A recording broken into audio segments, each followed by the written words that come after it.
Hey guys, welcome to world affairs. मैं हूं प्रशांत Dhawan. Now recently आपने ऐसे बहुत से आर्टिकल्स देखे होंगे कि why India was named the most corrupt country in Asia, India has the highest bribery rate in Asia, और इसको द हिंदू और वेरियस और आउटलेट्स ने कवर किया है। इसका रीजन ये है कि ट्रांसपेरेंसी इंटरनेशनल, ये वही इंटरनेशनल संगठन है जो पब्लिश करता है करप्शन परसेप्शन इंडेक्स। इनकी रिपोर्ट के हिसाब से पूरे एशिया में सबसे ज्यादा करप्शन अगर कहीं है तो हमारे प्यारे भारत में है। तो डिस्कस करते हैं इस इशू को, बहुत कुछ आपको जानने को मिलेगा। ये टॉपिक बहुत ही इंपॉर्टेंट है for every examination, UPSC, SSC, bank, pretty much every exam. किसी भी एग्जाम में एक्सपेक्ट कर सकते हैं इसका क्वेश्चन, क्योंकि इंडेक्सेस से related question in the past भी आ चुके हैं।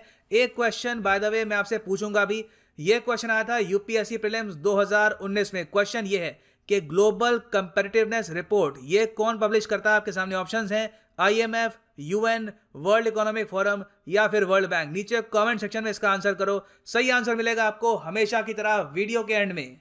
और बाय द वे मैं आपको ये भी बता दूं कि आप अगर यूपीएससी 2020 के लिए प्रॉपरली प्रिपेयर करना चाहते हैं, so prepare with Unacademy's live classes. Simply website या फिर ऐप पे जाओ, क्लिक करो यहाँ पर यूपीएससी सीएसई पर गेट सब्सक्रिप्शन, और यहाँ पे आप परचेज कर सकते हैं आइकॉनिक या फिर प्लस कोर्स। दोनों कोर्सेज में सारा सिलेबस आपका प्रॉपरली कवर होगा। Polity, history, science and tech, everything will be covered. और ये जो यहाँ पर प्राइस है, पे करने की आवश्यकता है नहीं आपको। सिंपली यहाँ पर एक कोड डालना PD10 और आपको मिलेगा फ्लैट 10% डिस्काउंट। यहाँ पे आप देख सकते हैं the prices will fall, so save money, use the code PD10 और अनअकैडमी के कोर्सेज के साथ प्रॉपर तरीके से प्रिपेयर करो for UPSC 2021। Now first of all, जिस रिपोर्ट ने इंडिया को डेजिग्नेट किया है as Asia's most corrupt country, इसका नाम है ग्लोबल करप्शन बैरोमीटर। यह है इसका 10वां एडिशन 2020 में, और यहाँ पे इन्होंने फोकस किया है एशिया पर। Now Asia by the way मैं आपको बता दूं, अपने आप में दुनिया का सबसे बड़ा कॉन्टिनेंट है। यहाँ पे जो आबादी है ये है almost 446 crore. Total 49 United Nations के मेंबर आपको मिलेंगे इन एशिया। मगर जो ट्रांसपेरेंसी इंटरनेशनल की रिपोर्ट है, इसमें इन्होंने बहुत ही कम कंट्रीज को कवर किया है। यहाँ पे आप अगर देखोगे टोटल 17 कंट्रीज कवर हुई हैं। इसमें से भी जो मेन फोकस था वो था 15 कंट्रीज पर, और इन्होंने बहुत ज्यादा लोगों से क्वेश्चन पूछे भी नहीं है। इन 17 देशों में से भी सिर्फ 20,000 लोगों से क्वेश्चन पूछे गए हैं करप्शन को लेकर, इनके एक्सपीरियंसेस के बारे में। और 20,000 लोगों से बात करने के बाद जो इनके सामने डेटा है, ये आपके सामने है। ये रिपोर्ट कहती है कि एशिया में सबसे ज्यादा करप्शन है इंडिया में। 39% लोग कह चुके हैं कि इन्होंने किसी ना किसी फॉर्म में ब्राइबरी दी है, रिश्वत दी है पिछले 12 महीनों में। कैम्बोडिया एक आसियान देश, ये आपको मिलेगा रैंक 2 पर, और रैंक 3 पर है इंडोनेशिया, एक और आसियान देश। सबसे कम करप्शन देखा गया है मालदीव्स और जापान में, और फिर साउथ कोरिया है यहाँ पर 3rd रैंक पर। और बाकी कंट्रीज को आप अगर देखो तो ये आपके सामने परसेंटेज है। मंगोलिया में ये बता रहे हैं 22% ब्राइबरी के केसेस देखे गए हैं पिछले 12 महीने में। उसके अलावा बांग्लादेश में 24%, म्यांमार में 20%, श्रीलंका में आप अगर देखोगे तो 16% आपको मिलेगा, और चाइना में है 28%। now यहाँ पे और बात यह है कि इन्होंने इस रीजन को कवर किया है, मगर पाकिस्तान का डेटा रिवील किया नहीं है। तो आप कह सकते हैं पाकिस्तान के जो वहाँ पे मिनिस्टर्स हैं काफ़ी रिलीव्ड फील कर रहे होंगे कि उनका डेटा यहाँ पे सामने आया नहीं है। नहीं तो पाकिस्तान आई थिंक काफ़ी अच्छा कंपटीशन दे सकता था इंडिया को इस पूरी लिस्ट में।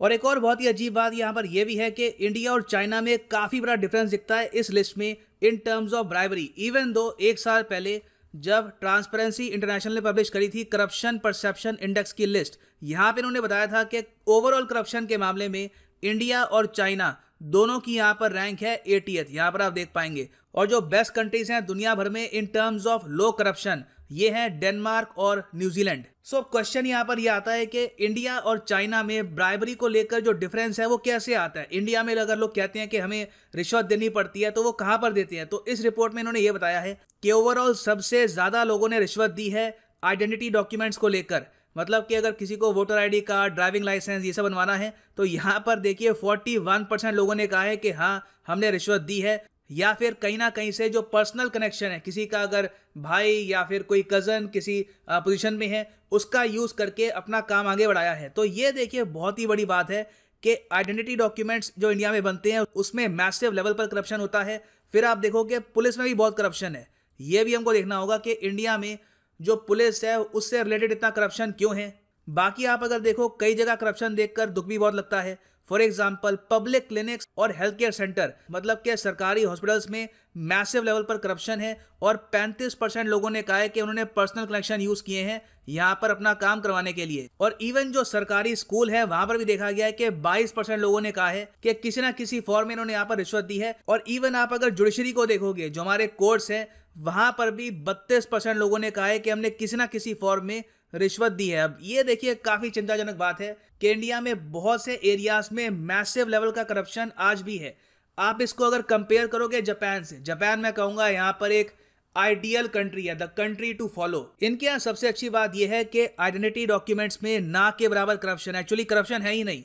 0% लोगों ने यहाँ पर यह कहा कि आइडेंटिटी डॉक्यूमेंट्स के लिए हमने रिश्वत दी है। तो ये एक एस्पेक्ट है जहां पर हम सीख सकते हैं जापान से कि यहाँ पर क्या सिस्टम है, किस तरीके से यहाँ पर ड्राइविंग लाइसेंस, उसके अलावा वोटर आईडी कार्ड और वेरियस और आईडी से रिलेटेड जो डॉक्यूमेंट्स है ये बनाते हैं विदाउट एनी करप्शन। फिर बाकी जगह आप अगर देखो तो पुलिस रिलेटेड यहाँ पे करप्शन आपको मिलेगा 2%, सरकारी स्कूलों में करप्शन है 2%, इवन हेल्थ केयर सेंटर में भी अगर करप्शन है भी तो यहाँ पर मैक्सिमम 2% के आसपास आपको मिलेगा। मगर एक इंटरेस्टिंग बात यहाँ पे मैं यही मेंशन कर दूं कि ट्रांसपेरेंसी इंटरनेशनल ने अपनी रिपोर्ट में ये भी बोला है कि जब लोगों से ये पूछा गया जापान और इंडिया दोनों में कि क्या आपको लगता है कि अभी जो केंद्र में सरकार है वो क्या अच्छा काम कर रही है करप्शन को कम करने के लिए, तो जापान में 76% लोगों ने कहा कि सरकार बहुत ही खराब काम कर रही है in reducing corruption. Whereas India में आप अगर देखो तो 63% लोगों ने कहा कि सरकार अच्छा काम कर रही है करप्शन को कम करने में, वो अपनी तरफ से कोशिश कर रहे हैं, मगर लोअर लेवल पर करप्शन अभी कम हुआ नहीं है ना। फिर हम देखते हैं चाइना को।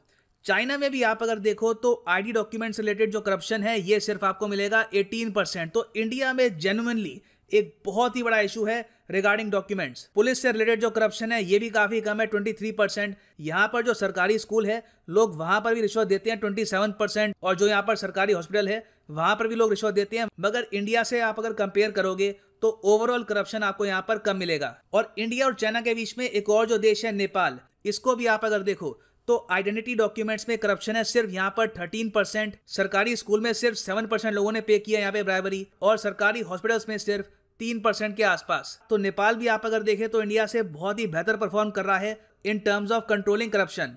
तो यहाँ पे एक बहुत ही इंपॉर्टेंट क्वेश्चन सामने ये आता है कि इंडिया में ऑलमोस्ट हर जगह रिश्वत पे करने की आवश्यकता क्यों है आम आदमी को।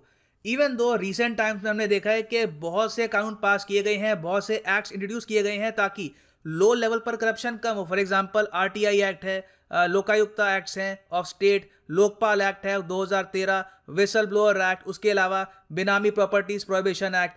बहुत से स्टेप्स लिए तो गए हैं मगर ग्राउंड लेवल पर अभी भी ज्यादा इंप्रूवमेंट हुई नहीं है। इसका रीजन देखो, पहली बात तो यह है कि इंडिया में अभी भी जो सरकारी सर्विसेज हैं या फिर जो भी सरकारी डॉक्यूमेंटेशन बनाने का प्रोसेस है उसमें अभी भी कंप्लीट डिजिटाइजेशन हुई नहीं है। एक बार आप डिजिटाइजेशन कर दोगे तो उसके बाद करप्शन ऑटोमेटिकली गिर जाएगा, क्योंकि फिर सर्विस लेने के लिए आपको ह्यूमन से इंटरेक्शन नहीं करनी, आप सीधा इंटरनेट के जरिए अपना काम करवा रहे होंगे। So that is a massive step. उसके अलावा देखो एक एस्पेक्ट यहाँ पर यह भी है कि जो हमारे पब्लिक सर्वेंट होते हैं, जो सरकारी कर्मचारी होते हैं, स्पेशली एट लोअर लेवल, यहाँ पे मैं प्राइमरली बात कर रहा हूँ ग्रुप डी और ग्रुप सी जॉब्स की, वहां पर इशू ये है कि करियर प्रोस्पेक्ट बहुत कम होता है।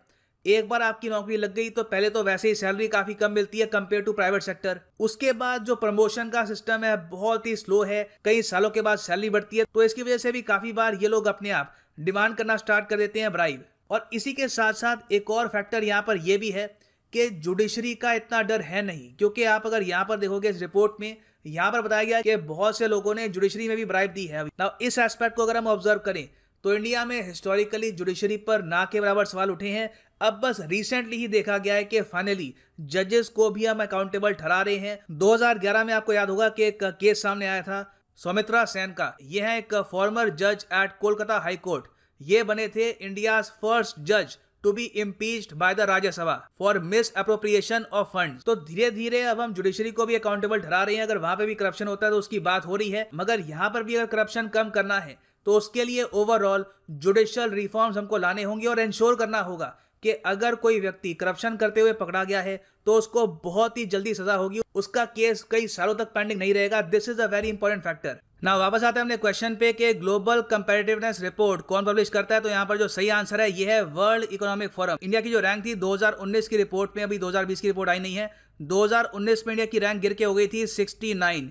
इससे पहले 2018 में हम थे 58 पर। तो देखना होगा कि 2020 की रिपोर्ट में इंडिया की रैंक इंप्रूव करती है और वेदर वी विल फॉल। तो इसी के साथ वीडियो करते हैं खत्म। Thank you for listening and as always God bless you all.